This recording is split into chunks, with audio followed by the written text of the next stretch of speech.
All right, and we are live here. We're live streaming on Zoom via YouTube.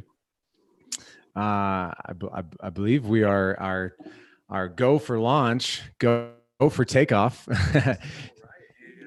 So, welcome to the Healthy Couple Summit panel. This is TJ Anderson, your host. Today's panel is all on conscious communication and creating a healthy sex life together with your partner.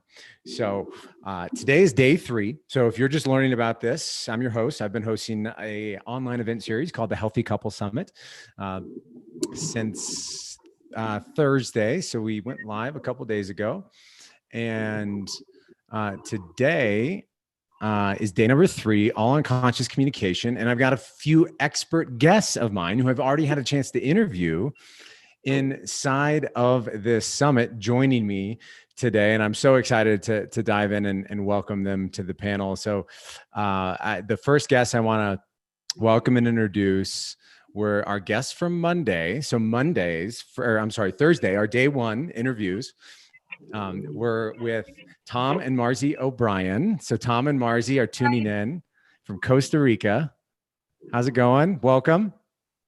Thank you. Thank you. Thank you. It's going really well. I'm glad to be here with you guys. Yeah. Yes. So I as we'll learn, they're celebrating something special today, and they're also located in the jungle right now. They're in the jungle of Costa Rica, and their talk title. So Tom and Marzi, their talk title on Thursday, day 1 of this summit, was titled "Creating Win-Win Relationships, Authentic Intimacy, and Owning Your Shadow." I really enjoyed the interview with you two. I felt your heart and your experience, and you guys shared a lot of important wisdom that you guys have learned personally in your relationship, in general, around creating win-win relationships. But and one of the things we talked about was communication. So I'd love to first start and kind of, if you want to share a little bit about your journey and how communication has played a role for you two, both in maybe some of the challenges that you experienced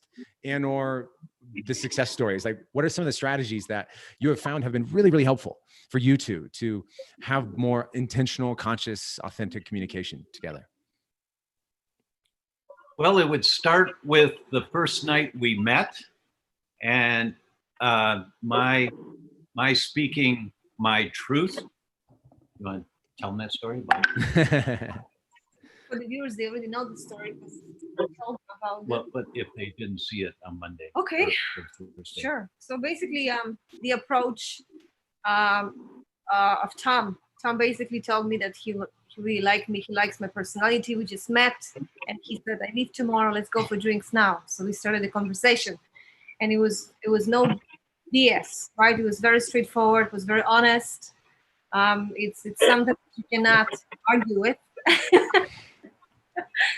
And I would say for me, it was later on in a relationship, and I want to come back to what I've talked about at the interview. It's work of Alison Armstrong, and there is a certain phrases that men really get, or are really helpful, or are really effective in talking to men.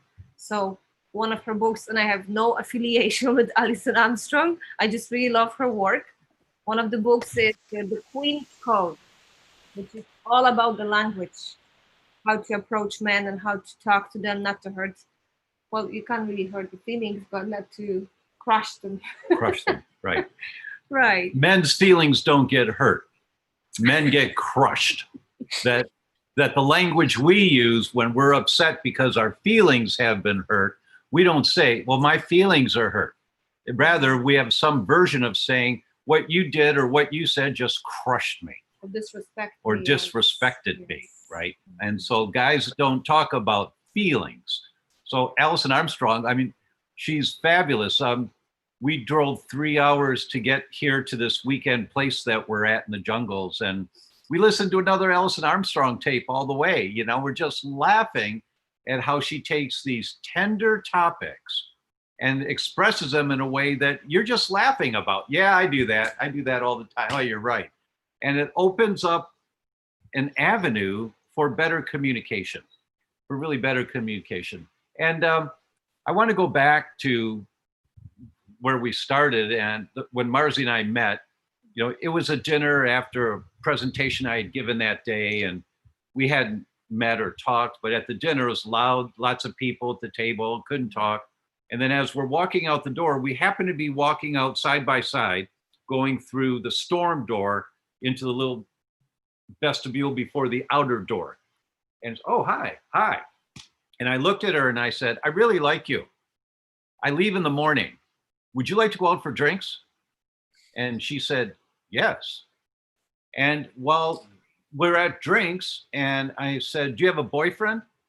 And she said, yes. And I said, are you happy? And she said, well, I'm here, aren't I? Right?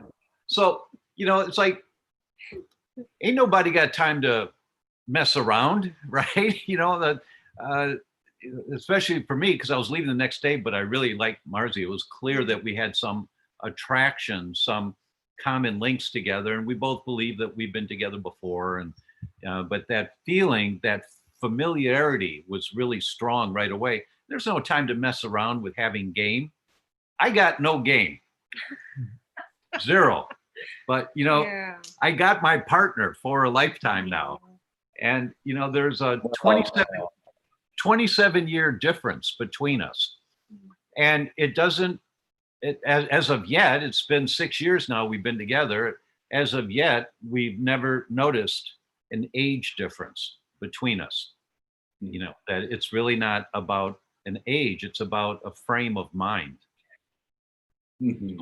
Yeah, beautiful. 27. Wow. And you mentioned that in the interview as well. We'll link in the comments to where you can go check more out about the day one interviews and tune into Tom and Marzi's first interview. But to your example there, your initial communication was that of brutal honesty, right? And you say you didn't have a game. I would actually challenge you and say, like, that was your game, like being just brutally honest and owning your interests, you know. And I'd say to every guy out there, if you're thinking of how to develop your game so that you can capture this person, you know what? That's a relationship that's destined to not bring out your authenticity and to be long lasting. Yeah. If you think you've got to have game, sorry. Right. Now, if you just want to score, you know, if you're looking to score, that's different. But this summit is about healthy couples. It's not about scoring, right? It's about healthy couples. Yeah. And so you guys sounded like dove headfirst into your relationship. You have the age gap, but you really don't believe it's about that. It's about the frame of mind. And so, and you also talked a lot about in your interview some of the communication things that were, like you said, around how men respond to their feelings, and it's just a little bit different. And I know Jim might be able to speak to this as well. He's done a lot of work in the sexual confidence for men space and overall in that. So cool. So regarding communication, those are awesome tips. Any other like core tips you would have for couples regarding communication? Otherwise, we can also move on and talk creating a healthy sex life, what that looks like, and what tips you would have there. Right. So let me start. So I think from my own experience, as women, we tend to react. So which is a very hard skill for me that I had to work hard on developing, is to wait some time before I talk about something that bothers me. Might take a day, right? But or else it's emotional vomit. Otherwise, I would probably victims. But yeah, no, that's really cool. That's very cool. But take your time, see if you're rational, see if what you're feeling it's true.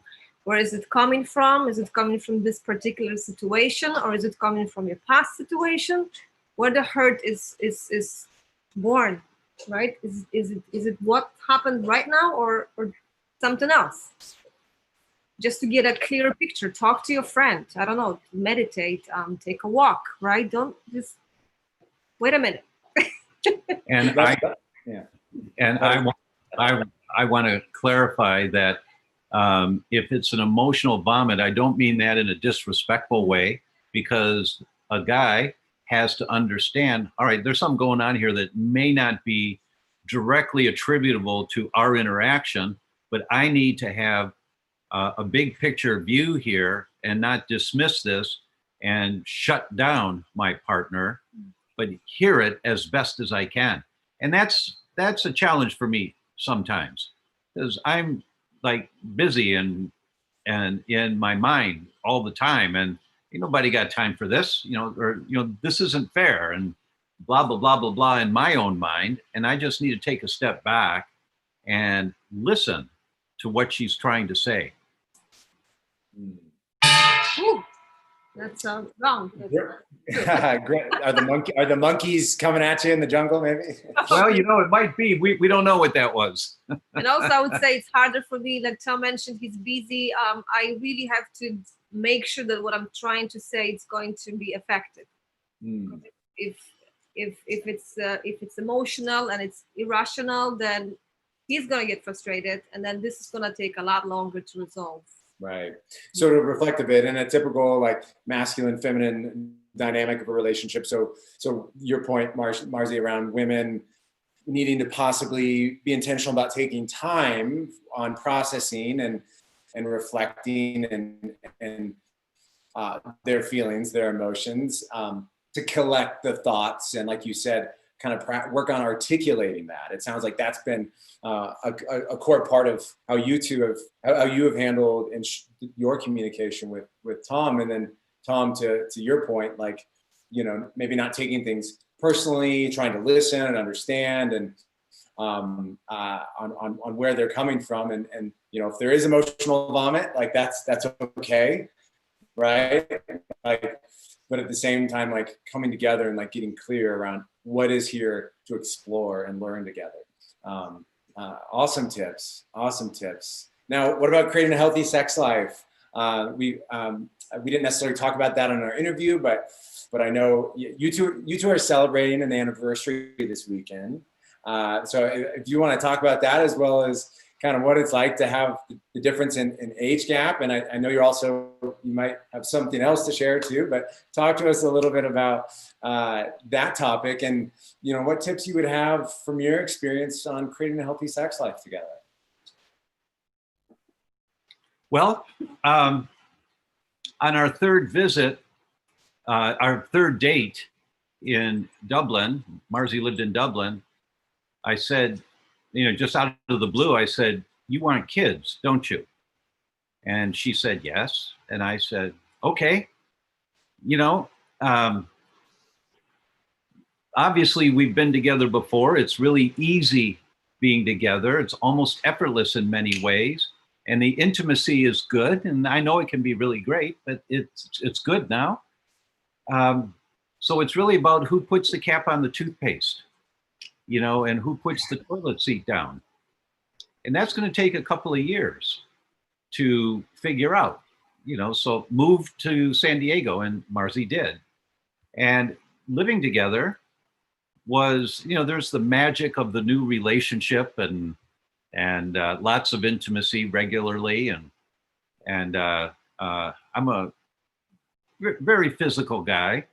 And so the exploration of all that, and what's hard for me, and I didn't know I was going to talk about this, but what's hard for me is that I'm so engaged in my work and my life, I just kind of let down.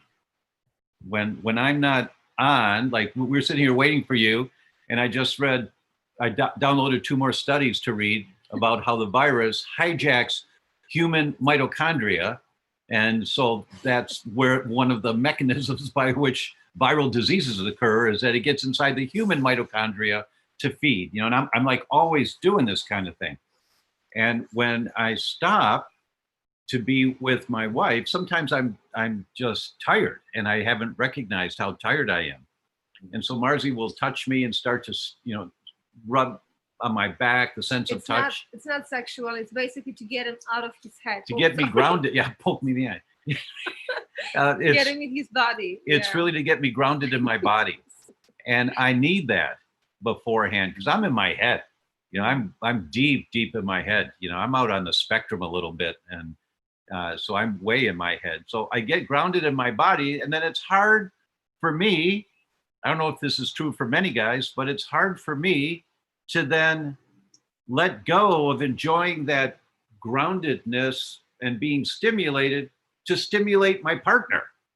I just want to stay in this place of being stimulated. And so I need to repay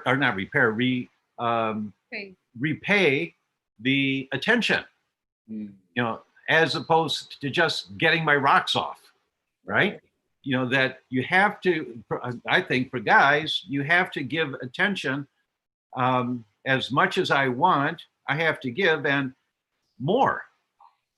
And I fall down on that sometimes. I'm just too immersed here, and I acknowledge that. And that's what we're working on now. Things aren't perfect after 6 years. They're really good and getting better, but there's always something to work on. And for me, as a guy, it's to repay and focus on being connected to my wife's needs. And really just being attentive to her needs. This is recorded. I know it's being recorded. So, she's going to play it back for me. She's going to play it back for me. Feedback loop. Yeah, accountability.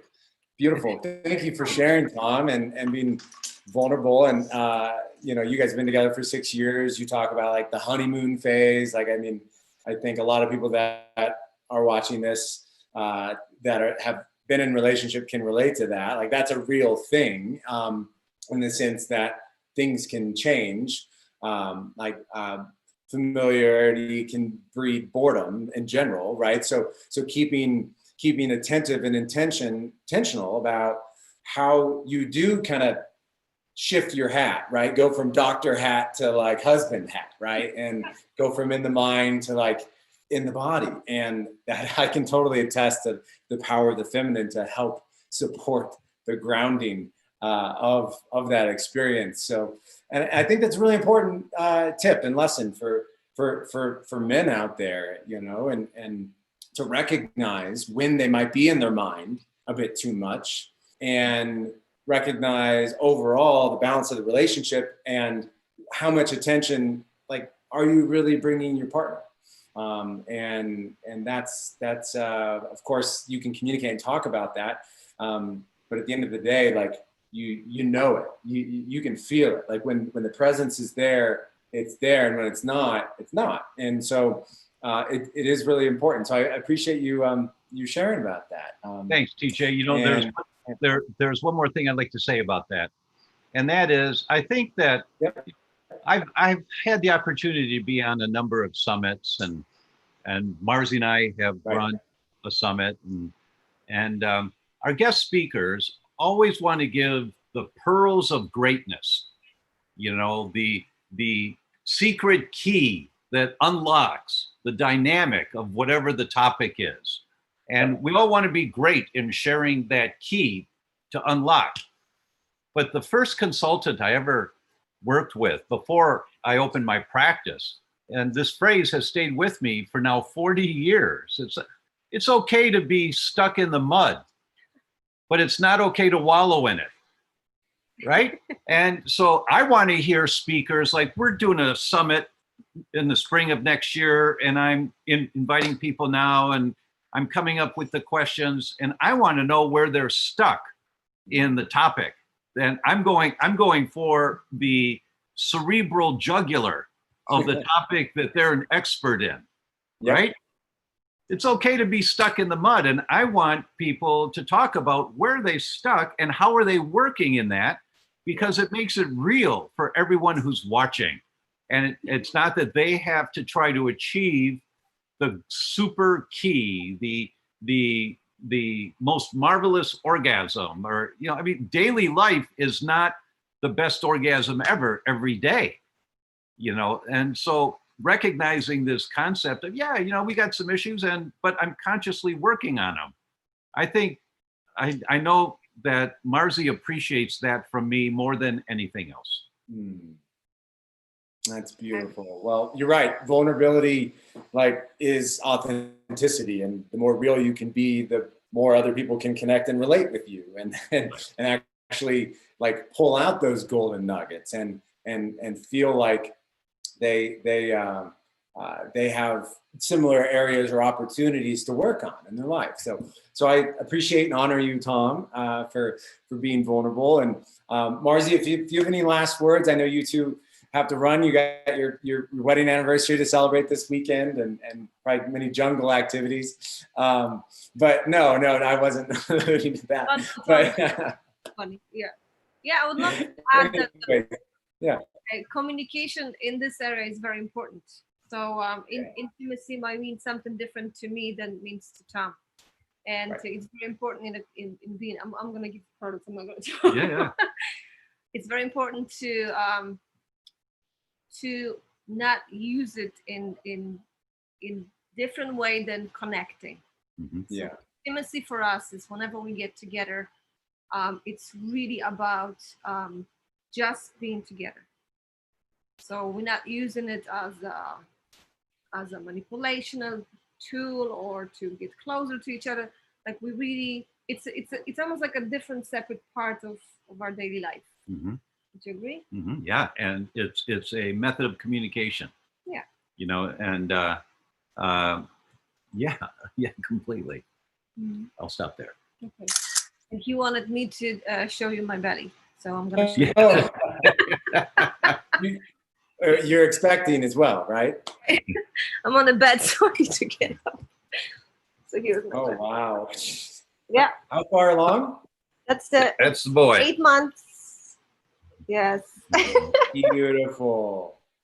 that's the Oh, fruit of our intimacy. So. Yes, right. That's the fruit of our intimacy. Yes. it's proof. That is the fruit of the intimacy. Beautiful. Well, I'm so grateful to have you to be a part of this panel. Thank you for sharing your insights. And Marzi, you're exactly right. There is a key overlap and connection between communication and that sex life, right? Yeah. They're integral. You know, like communication is what's going to help the sex life big time, as well as every other area of the relationship. So I just want to honor you two and congratulate you two on your anniversary and your baby boy and to be. And so enjoy your weekend. Thanks for being with us. And we're so honored to have you be a part of this. Again, their interview is on day one. It starts in the kitchen. And so that interview you can go check out. We'll put that link below in the comments. So thanks again, Tom and Marzi. Thanks so much for making the summit. You bet. Take care. So to transition on here, I want to bring both of our next guests on here in a second. And I know Hannah Crum actually has to hop off here in a second. But Jim, I'm also specifically really interested for you to talk on some of the topics that Tom and Marzi discussed as well. I know you've got, so your talk is tomorrow on sexual confidence for men, as well as redefining orgasms. Really, really juicy talk, everyone. So Jim, if we could just give us 5 minutes, we'll transition to Hannah. And then just so, because Hannah, you have to go right now, is that correct? Or soon?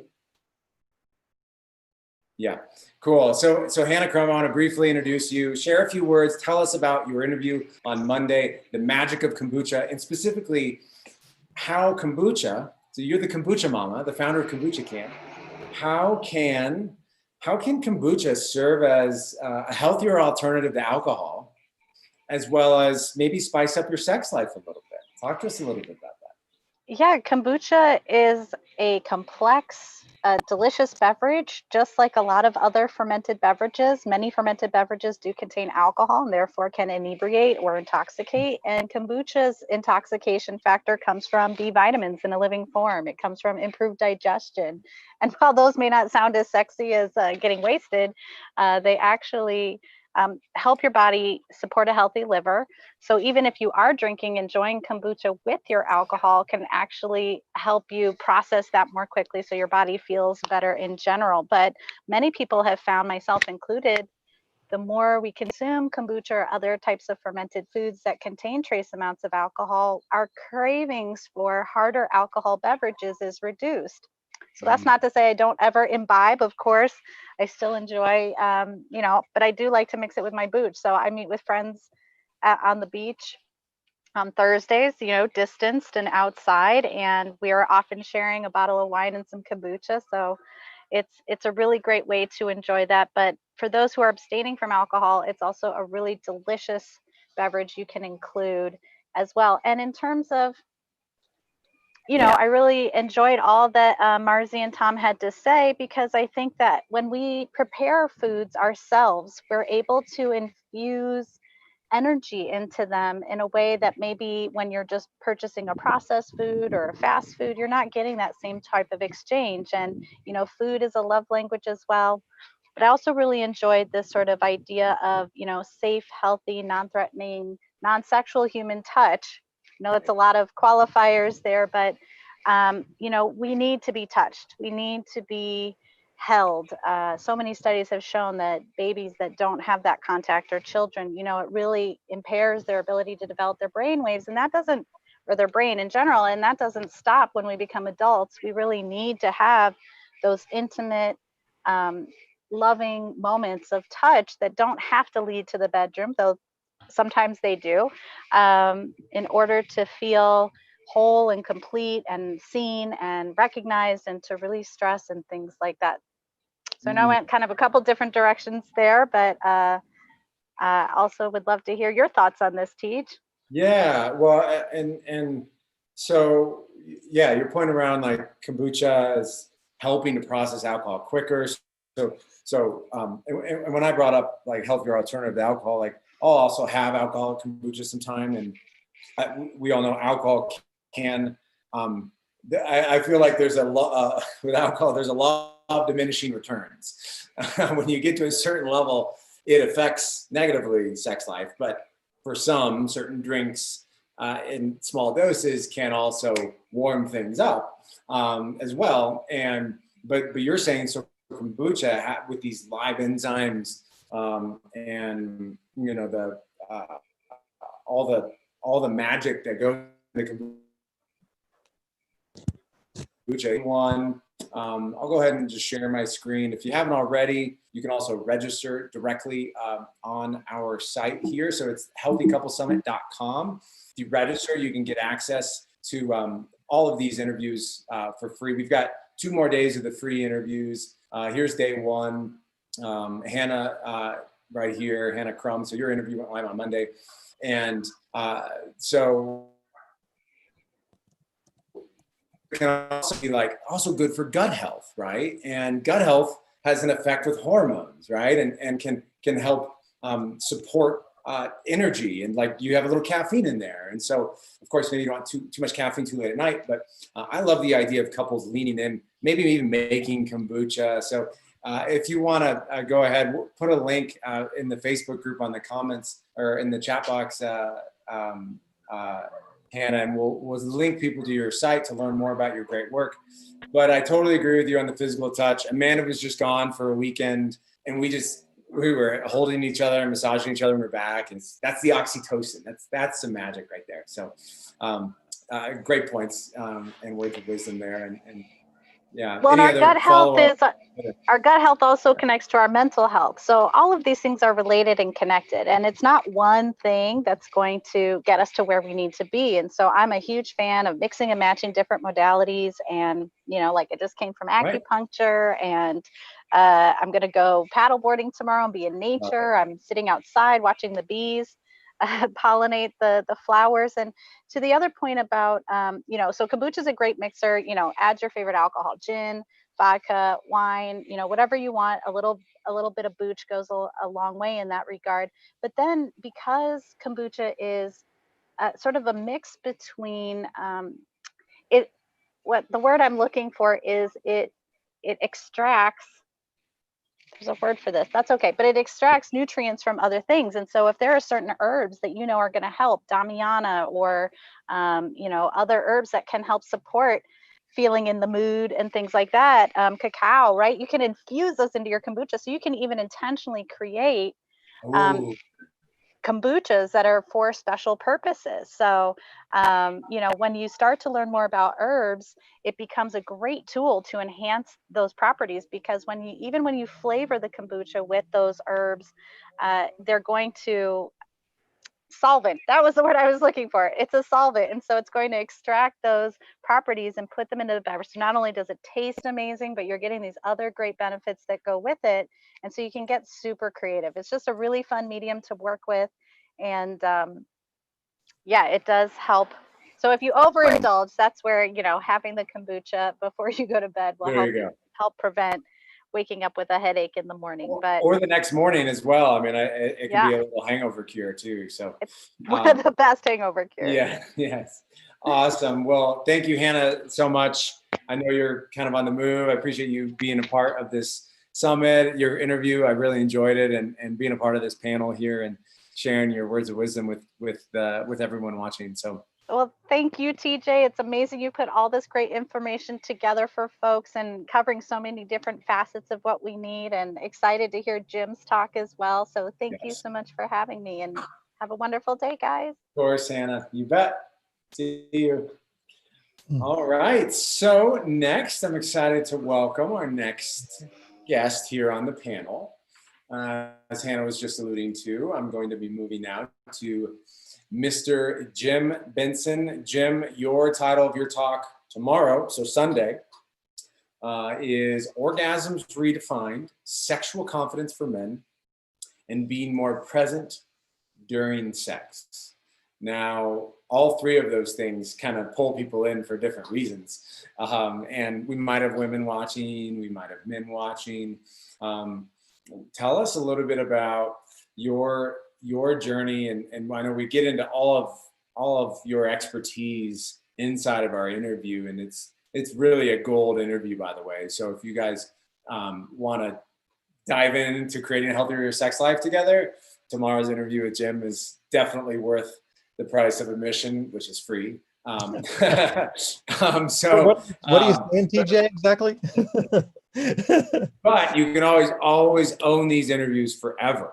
So, but the time you spend is not free. It's not priceless, right? All of our time is important. So where you spend your time, the content you consume, right? The screen time you actually have is really important for what you're putting in your brain and investing in your relationship. So tell me, Jim, tell us a little bit about your work that you do in the world. Tell us about your work, and a little bit about the carryover between communication and creating a healthy sex life. Like what have you learned in your work that really helps those two areas magically intertwine to make a big impact in a relationship, in someone's life? Yeah, I mean, I think Tom and Marcy really covered one of those important pieces, which is vulnerability and working towards sharing what's really true for you.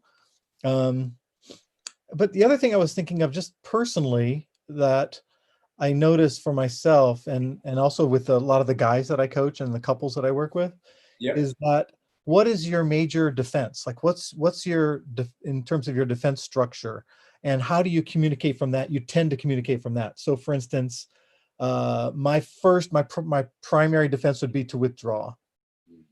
And then behind that is this other one called blame others, it'd be to blame somebody else. So I kind of approach any kind of conflict or struggle in my relationship with my wife in a either withdrawing or to blame her. And she has a blame self issue. So for her, she's going to start taking it on. And so it always seems like initially we look at what has she done wrong, or what's the problem with her, which is not always is the case with every relationship that you do that with the female partner. So the faster we can snap out of that and be like, oh, wait, I'm caught up in this habit pattern of communication that it's going to be, I'll either pull back or blame her. She's going to blame herself. So she's going to be the identified patient. And so the faster we can thread that out and start to pull it apart and go like, oh, wait, I'm just doing my thing with you. Sorry, honey. Ooh, yeah, there I go again. Okay, so what's my What's my role in this? And then she gets to look at, oh, what is his role? What's his role in this? So it's really helpful to know your defense structure and how you lead with that, and then how to reverse that or back away from that. Your defense structures, understanding your defense structure. So you mentioned like your defense structure, I think, then to reflect. And when you say defense structure, like, would you say like, so withdraw or blame others, is that like a default pattern, or like you mentioned habit pattern of communication? Is that kind of just like your present moment default based on historical that you get to be aware of then in the moment? Perfect. Yeah, we each formed a major defense pattern when we were younger to survive. Right. And it worked because we're all alive still.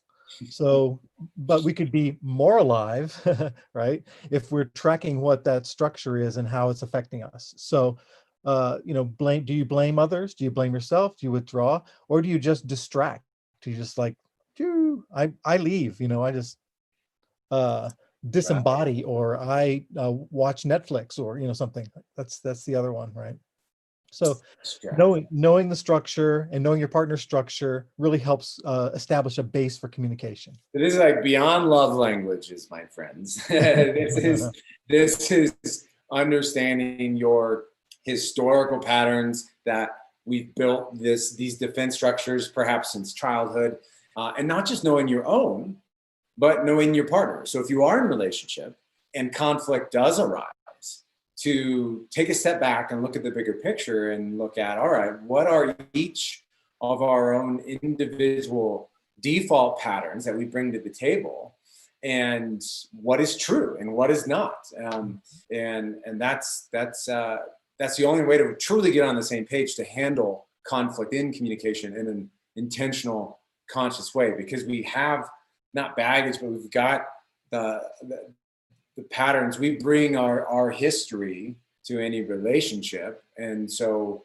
while you are not your past can still affect and play itself out and repeat itself in the present and in the future. So those are really great tips. So regarding what do you mean by orgasms redefined? All right, so that's in the title of your talk.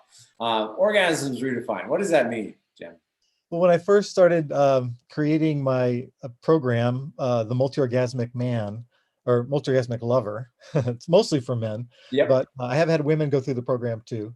I did a lot of research about the science of orgasm from, Masters and Johnson. There's just so much material out there. And there was a journal which talked about the 29 different kinds of orgasm. And I went, really? That's true? And so I started to catalog some ones that I might have had, or I've had partners that had one, and like just to do more research around that personally, so I could find like, okay, there's something called a eargasm or an earlobe-gasm, or there's this energy orgasm that happens where energy starts moving through my body and everything's tingling and feels really alive, and I'm not actually feeling it like a genital pulsation. My PC muscle isn't contracting, but there's something definitely happening that's different than ordinary life. Right. So what is this like peak or crest of pleasure that's happening? And can we just look at that as an orgasm, as scientists are doing, tracking that kind of thing? Yeah. And what are those characteristics? So I look at, just focus on a few different ones for men. Blended orgasm, energy orgasm. There's something also called a heartgasm, where it feels like your heart is breaking open. You might have a moment of tears or heart expansion. So there's a lot of different kinds. I think I even talk in the program about a braingasm, where you bring it up and bring the energy up from your sex to your crown, and it feels like you're just broken through the clouds and you're a jet soaring up through the clouds. So there's a number of different experiences that can happen, and what are the ways you get there? So that's what I'm teaching guys. What's your way? Like, how do you get there? Right. Yeah. What's your personal way to redefine what it means? Orgasms like beyond ejaculation, but like full body experiences, heart, emotion, mind, and not just the act of ejaculation. That is so. And you share all of that in your interview, and it was really insightful. I was literally taking notes, gentlemen out there who want a little bit more sexual confidence from men. So that's also your focus as well, as just supporting men in a lot in your work, right? And you might work with some couples too, but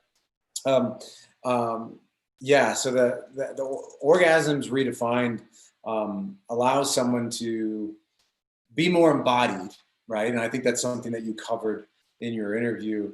But then, you know, it can also bring you closer together and like be less attached to like the typical outcome of sex and be more present during sex. Like that's the next part of your title. Like, if you could share with us, like, what is that from your experience?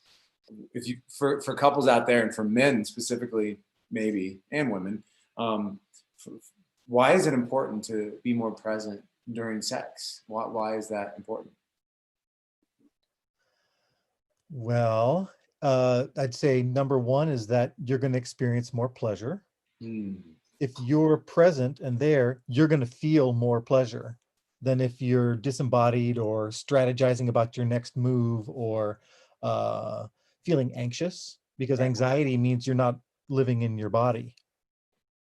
Usually it means you've got some kind of thought that's driving an emotion that's lifting you up and out of your body. So the less present you are, the more stressed you are as well, more anxious, and the less you're actually with your partner. So you can experience more pleasure, and less stress. Less stress. The outcome to being more present. Yeah. And it's actually a experience of being more connected, because connection is possible when you become more present. So if you're wondering like, I just don't feel connected during lovemaking, or I want more connection, to what degree are you there available for connection? And to what degree is your partner also available for connecting? So if you can be more present, and usually what brings you there is some kind of physical contact, like you were talking about, you and your partner like hugging each other after having been away, oxytocin exchange, that whole thing. That's great. And there's something that's happening when you're in physical contact with each other, which sadly, this coronavirus has really caused a lot of struggle and pain, difficulty in a lot of relationships. Yeah. So if you're struggling, it may not be your fault, just so you know. It might be that you're not getting the connection and those neurochemicals that you're really longing for, your body's longing for. So there's something about, for men especially, it seems to me, I help a lot of guys come into their bodies so they're having a more somatic experience of lovemaking, of their own body, and that way they become more present, and then they can enjoy a deeper connection. Well, I mean, if you're in a relationship and you don't want a deeper connection, then you've got bigger issues. So most people in relationship do want deeper connection, and the question is, how do we get it? And so the more present you can be, more with your partner, eye to eye, face to face, physical touch, and you're able to generate the neurochemistry, the oxytocin, those hormones, and the more you will feel connected with your partner. Well, Jim, your work it's quite important in this world, and I appreciate you, and really appreciated our interview together, and your community that you've created and the work you're doing with clients. It's really impactful work. So I just want to thank you and honor you for what you do in the world. Thanks, TJ, and thanks for gathering such an awesome group of sexperts and health experts, people who are really know what they're talking about. I mean, I learned something just now from Tom and Marzi, and was it Hannah who was on here talking about kombucha? Yep. I mean, I love kombucha and I love alcohol. I'm like, hey, let's get these guys together. Exactly. Right? Let's get these guys together. Yeah, you were asking in the chat box, well, all right, what are the best alcohols to combine with kombucha? And, yeah, vodka is a great one, and whatever you typically generally like. Obviously, wine, and a lot of kombuchas now also have alcohol too. But anyways, I appreciate you reflecting. Yeah, we've got a really unique guest, and we might have one more panel guest hop on here. This is, by the way, sharing my screen. These are all the speakers for day 4, creating a healthy sex life. So we've got 2 gentlemen and 5 females. So somewhat balanced. And so Jim, you talk a lot about sexual competence for men. So day 4, your interview is going live. That's tomorrow. That's Sunday, my friends. If you're watching this live, if you're watching this after that, you can still get in on these interviews, and you can actually purchase these interviews and this entire summit forever and get some of our extra bonuses, our extra pieces that we've created. My partner and I, Kitchen Chemistry, this couple's cookbook, is a part of this. So anyways, Jim, I'm so excited for people to tune into your talk tomorrow on Sunday, and the rest of the talks on creating a healthy sex life. So thank you for joining us today on our panel, and keep up the great work. We'll put a link directly down below in the comments to your talk when we are live tomorrow on Sunday. Cool. Thank you, Jim. Great to be with you. Take care. Yep. Bye. You too. Bye. Awesome. Wow. Amazing guests so far. All right. We might have a few other panelists.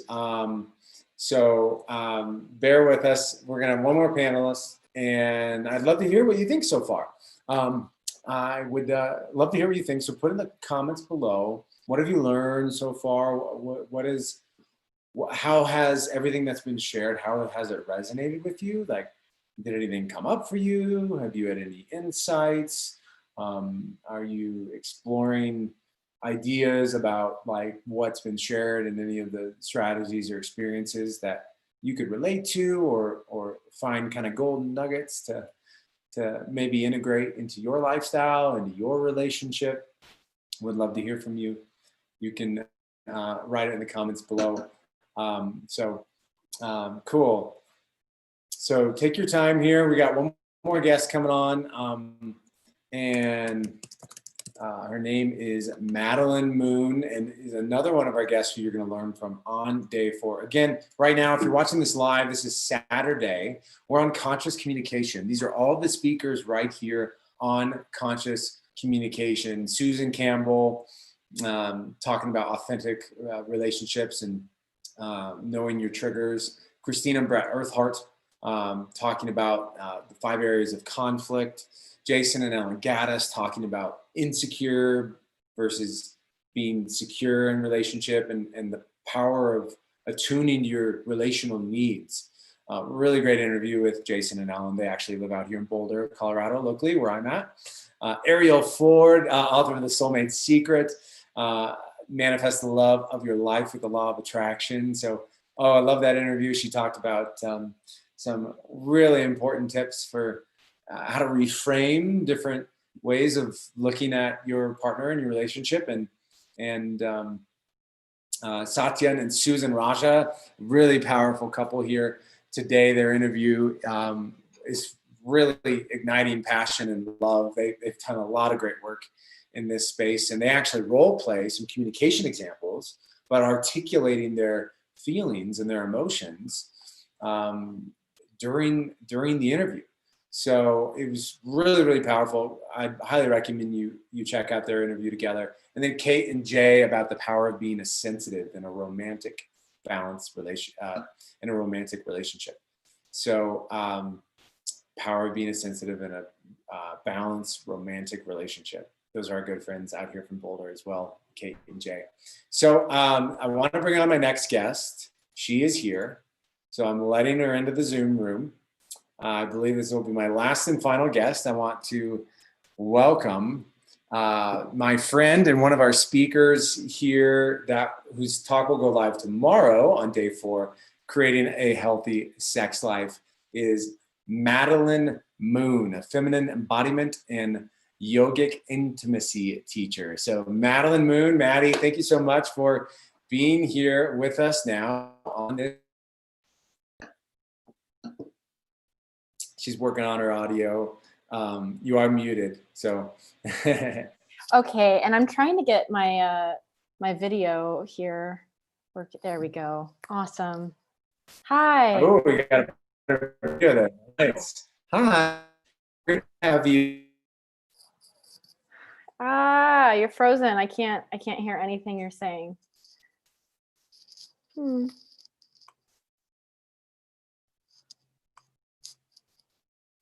Oh, where'd you go?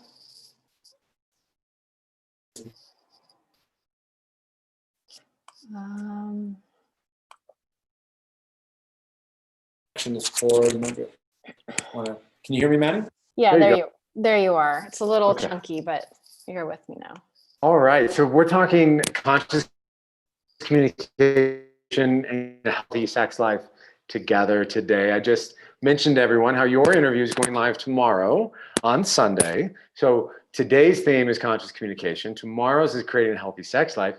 And we've talked a lot about on this panel about how those two topics intersect.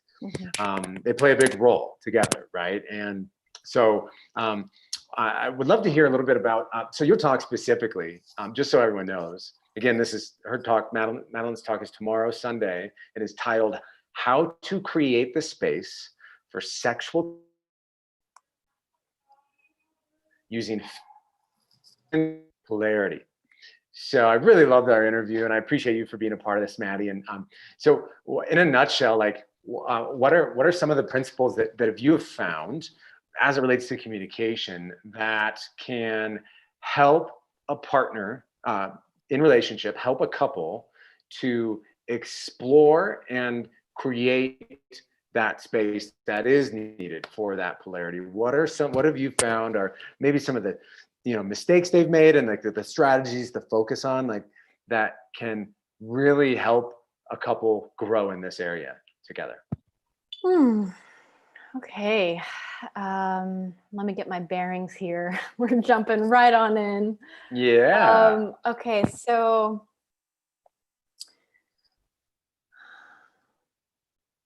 the thing that's coming up for me first is I'm a very big advocate for shadow work and embracing some of the darker, stickier bits that we very much have within us.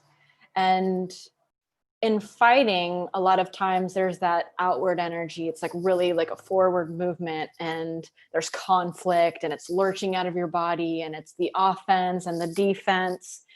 And so what I find is the behind the scenes work that really serves in, conscious communication is going into your own shadows. Like truly going into those places that are maybe we've held shame about, or we don't like about ourselves, we get embarrassed about, and actually embracing those parts within ourselves, because typically those are the things that are going to subconsciously get into, like, they're going to hook into our relationships, really beautiful relationships. And I find that the more alchemical a relationship is, the deeper that it can be, the juicier it can be. It's going to bring up your shit more than any other relationship. It's not the light, flowy, like soulmate, best friend, omega type bond that's going to bring up the deepest shit. It's going to be that alpha omega opposites, like karmic attraction types of a relationship. So that could mean that when you fight, it could feel very fiery at times. Like it's going to be really passionate, and maybe not. There's these two teachers. I'm drawing a blank on what their book is called, but they have a theory called the Imago theory, Imago relationships, and they talk about how in every relationship, oftentimes there's a hailstorm and a turtle. And the hailstorm comes out really hard. It's like I was saying, that very forward energy, and the turtle goes inward, gets really shy, gets shut down. It's the freeze response or the flee response, whereas the hailstorm is very much the fight response. And so going back into the shadow work, what I believe is such a, it's important to know, first of all, that if you're in a good relationship, you're going to have some deep shit come up. Your shadows are going to come up, definitely, if it's a good relationship. Because one, your partner is going to call you out on that because they don't want to settle for anything less than the best. So Right. give me your all, give me your shadow. Let's turn that into something gold. Let's turn the water into wine. That's the beauty of these relationships. They're going to bring up all that stuff. And part of conscious communication and conscious relationships is about doing that inner work behind the scenes with your teacher, with your gene keys, with your human design, with your coach, with your therapist, whoever it is, like going into the parts of you that are the jealous bitch, that are the murderer. I'm gonna use some jarring words here, that are the backstabbing bitch, that the part of you that is the destroyer, the obliterator, because on the opposite side, that's your devotional wife, that's your protector. You can't know the part of you that's willing to protect your family to the ends of the earth if you're not also willing to face your murderer. Like you have to have both. And sometimes the shadow's going to come up and sometimes the light's going to come up. And typically if we're in really juicy relationships, oftentimes that shadowy stuff is going to come up, and we don't want to shame it or blame it, but we do want to work through it. And we do want to find the gifts within it and see how we can alchemize it, turning it into water, into wine, so that it's not running the show through the shadow lens, but rather through the gift lens. That's beautiful. Yeah, that the way to put it, through the different lenses, right? So, and you talk about the shadow a bit on the interview as well that we did, and right here to kind of anchor in the value here. It sounds like your point around, if you are in a really powerful magnetic relationship, right, where the polarity is established, the connection, the magic is there. Things are great and amazing. Like those are the ones that are often going to bring up, like, because you can't have such great, amazing light without also seeing the dark. So those are the ones that are going to bring up the dark, bring up the shadow, and the words you use to articulate kind of what that looks like is, what are the things that you hold shame about, and what don't you like about yourself? What might you kind of get embarrassed about? And you're saying the value of leaning into those and embracing those, because when you do, you're gonna notice like less of a, are you gonna notice like less of a charge around those? Are those going to like bring more light, or just like less stress? Like what is to kind of be expected, once you once you do that? So you actually, the end goal is to take that stuff that once was living in the dark and actually gift it, make it a gift. So I'll give an example. I think I talk about this on our interview, but David Data talks about the 3 stages of communication. Did I share this on there? You may have. Okay, I'll go into it again. Yeah, briefly, there's three stages of communication. The first stage is where a lot of people are living currently today. It's closed-hearted. It's really like that, the Burning Man sculpture of the 2 adults that are back to back with their arms crossed, and the kids. Have you seen that? The kids are inside and they're trying to touch. They have, yeah. It's that, but we're not expressing our open hearts and what we're really wanting. So we slam the door. We say, fine, no, I'm fine. We withhold our hearts. We want more intimacy with our partner, but we're embarrassed because of that we just turn it off and we kind of withhold from them. We want something, but we have no idea how to reveal it, so we just shut down.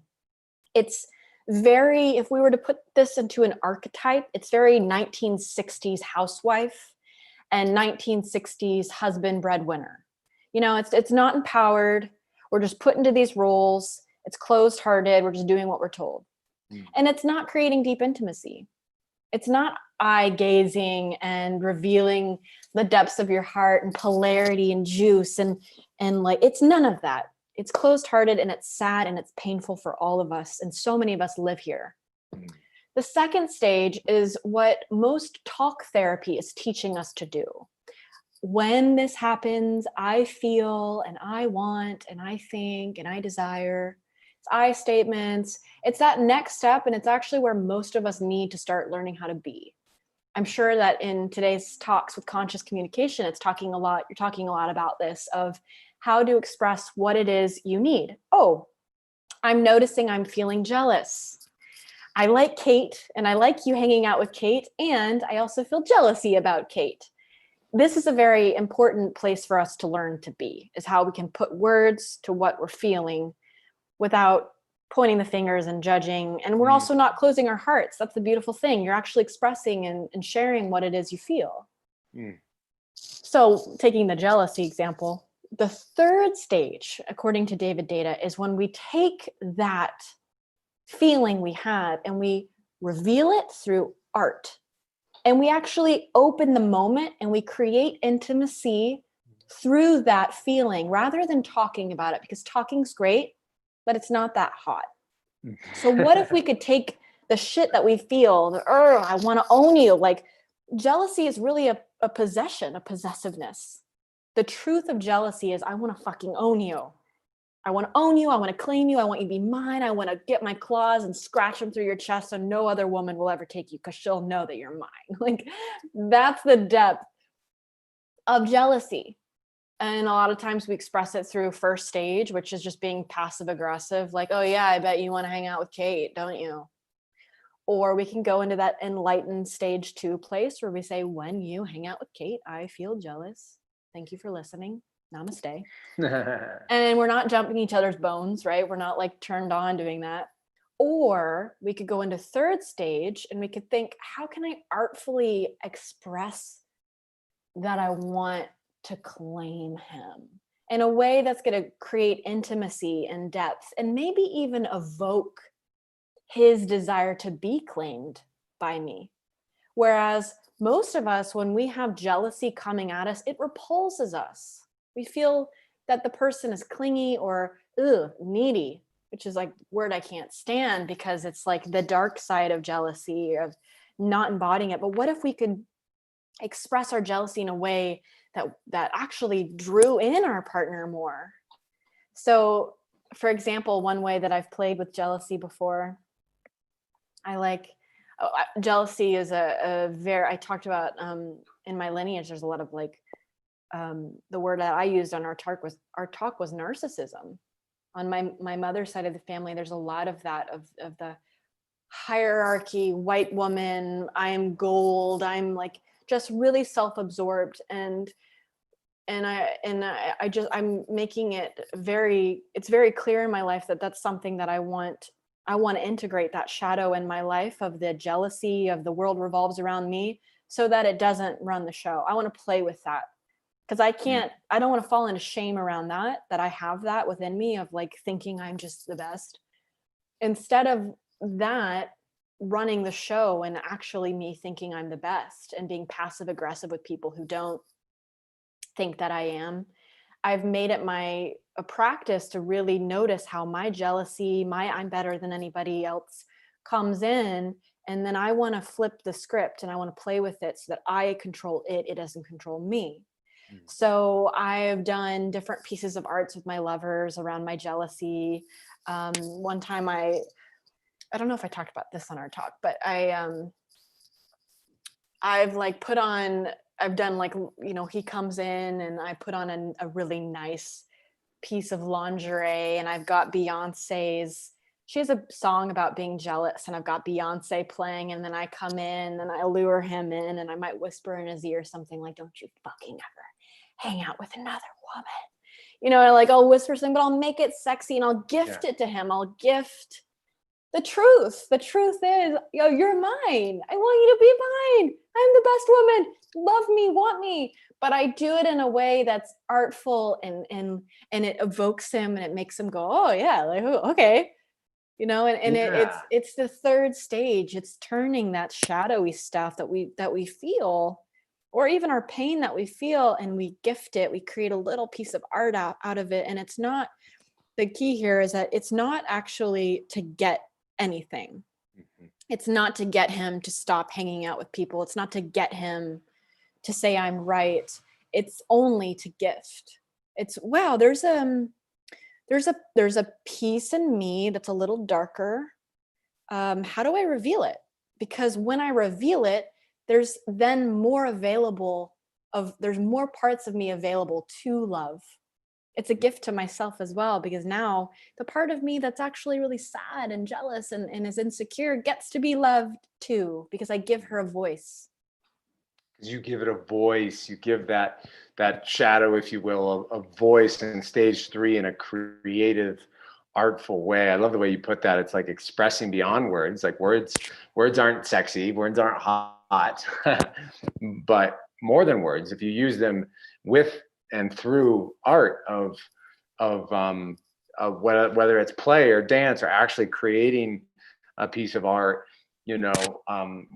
whatever it is, have fun with it, play with that. And so those 3 stages that you referenced there, I think you did mention those in the interview. It's really beautiful to think about transcending through all of those. And like you said, where a lot of people, the enlightened stage of where a lot of us tend or should or generally could benefit from the best next step is like leaning into the I am statements, right? But then catapulting beyond that in a way that moves that energy. I guess what comes up for me is like it's you're moving the energy in a way that is released of shame, of guilt, of embarrassment, and is owning that opposite side. I'm curious to explore this personally with Amanda. So this is inspiring. Thank you. And for the record, Maddie's friends with Amanda and used to live out here in Boulder, and she was around when Amanda and I were first starting to date. So anyways, so yeah, these are really, really heartfelt, important kind of strategies for people to explore, and there might not always be the easiest to do so. So would you suggest, like, if someone's in partnership, like, to go through this and talk about these ideas first, like with their partner, or to just do the work on their own and then show up and tell them about it? And what are your tips there? It's the golden question. I don't have the answer for it yet. What I typically say is, no, you be it, embody it, live it. Yeah. Be it.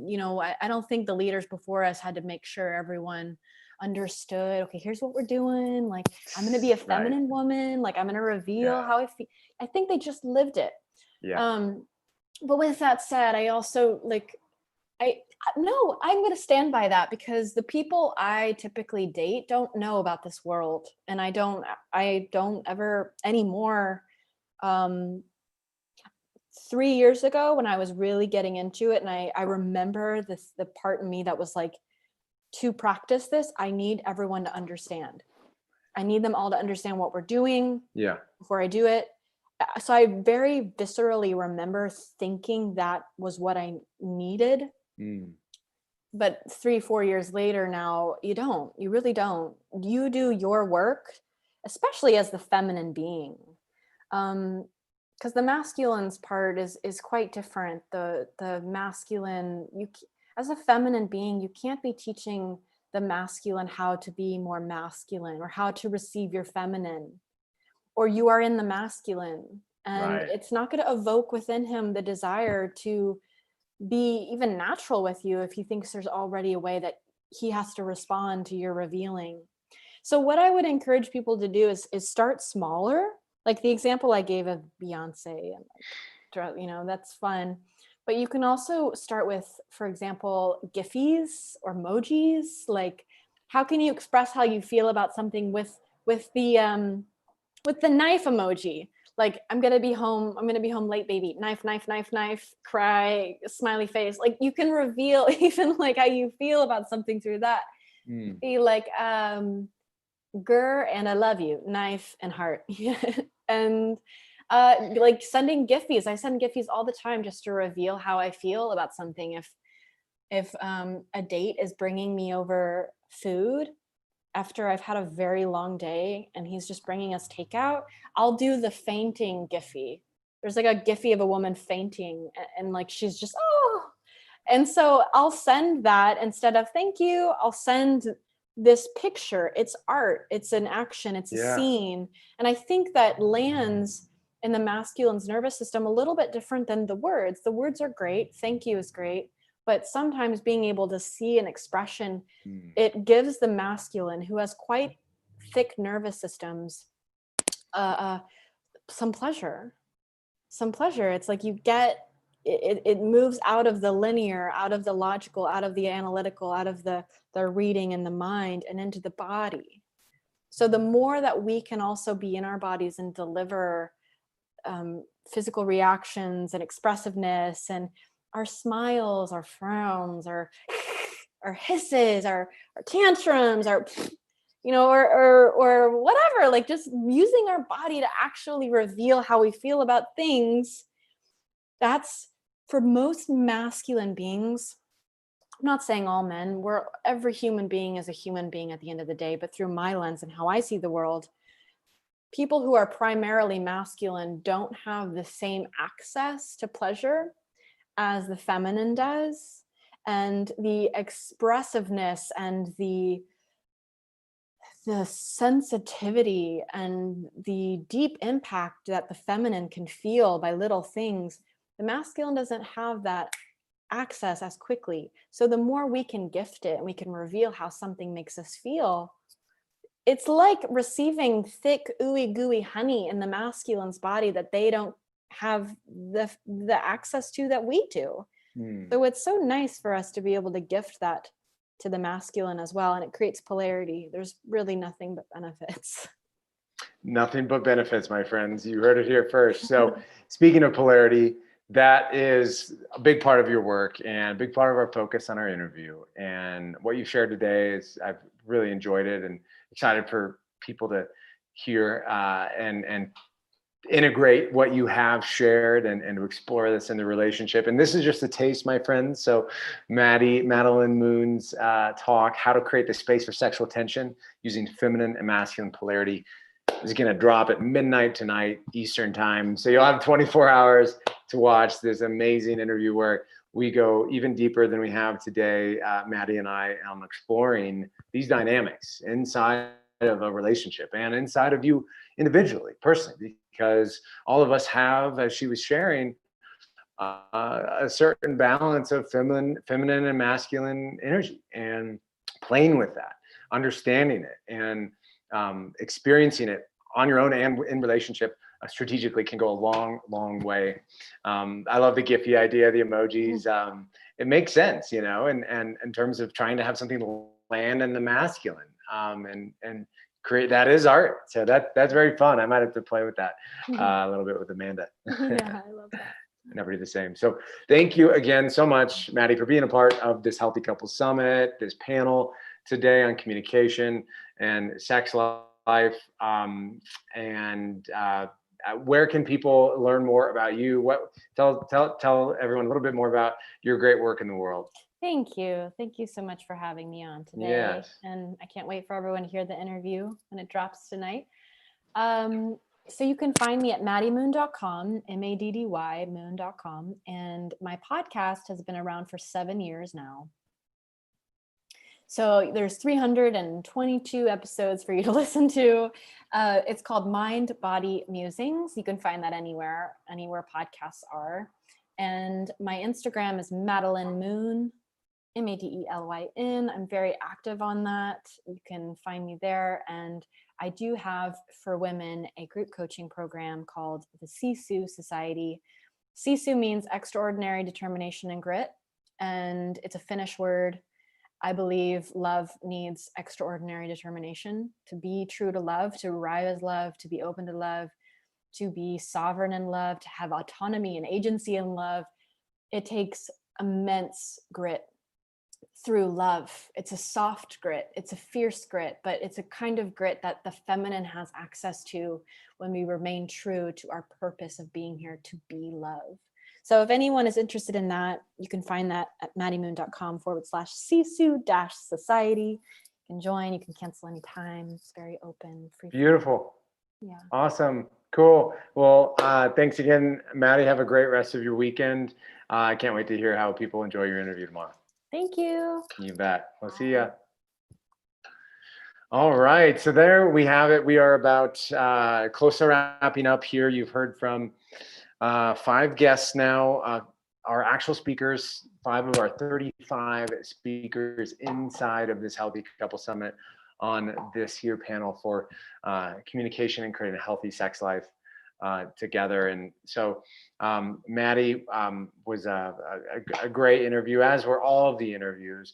And I'm excited to hear what you learned from this panel. Again, so this is the Healthy Couple Summit that I am the host of. And today we're on day 3. So this live is day 3 on conscious communication. And then tomorrow we've got day 4, creating a healthy sex life. So you can watch all of these interviews on each of their days. So they're completely free on each of their days. And if you haven't registered yet, it's just healthycouplesummit.com /registration. And you can sign up for free. If you have already signed up and you're watching this, amazing, that's great. So you can already tune in to day 3 interviews today, day 4 interviews tomorrow. And of course, you can purchase these forever. You can have a lot of these tools beyond this. So you can own these interviews and all the bonus gifts that all of our speakers provide for you, including myself and Amanda, my partner. We have a cookbook coming out as well. That is included in one of our packages here, the upgraded access pass for $111, just under $1,000 in value. So you get to keep everything forever. Again, if I understand schedules are busy, if you can't sync with your partner to watch these, or if you want to own these forever to explore all of these great interviews, again, you can check them out. These are all the speakers. So it starts in the kitchen. Myself, Dr. Axe, Dr. Walls, Hannah Crum, Dr. O'Brien and Marzi, Dr. Alan and Kieran Christensen. Day 2, creating a healthy home. Great interviews here with several health experts and people who practice what they preach in relationship. Gordy and Suki Ball talk about conscious parenting. Day 3, where we're at now, all on communication. And then day 4, creating a healthy sex life. So better health, more passion guaranteed. That's the feedback loop we're here to support you on at the Healthy Couple Summit. And if it's of interest, if any of these are of interest, the cookbook comes with a middle package. The bottom one at $55 is just the standard package. You'll own all the interviews forever and all the bonuses. So we have a coupon code if you want to take advantage and get in on either of those 2 levels. This coupon code is active. It is HCS20, HCS for Healthy Couple Summit, HCS, all caps, 20. So you can enter that in to get 20% off of this summit. And I'd love to hear your feedback on the guests so far and how you've enjoyed the interviews and how you enjoyed this panel. So we're here to help couples of any ages, of any stages, grow in health and relationship together, really exploring that feedback loop about how one impacts the other. And if you're not in a relationship, that's cool too. We're here to support you in continuing your own personal health journey and your own relationship journey. So there are lots of relevant topics to explore to really take care of yourself and manifest your dream partner and prepare and practice. So there's always, we can all individually, no matter if we're in a relationship or not, prepare to take care of ourselves a little bit better. And so we're here to support you as well. So can't wait to hear how you enjoyed all of this. Thanks again for being a part of our community here at the Healthy Couple Summit. I'm going to sign off. It's Saturday. I'm going to go get some sunshine with my puppy, my dog, my big pup, Goji Bear. And thanks again. We'll keep seeing you on the inside. Enjoy day 3 and day 4. And until then, here's the committing to growing in health and relationships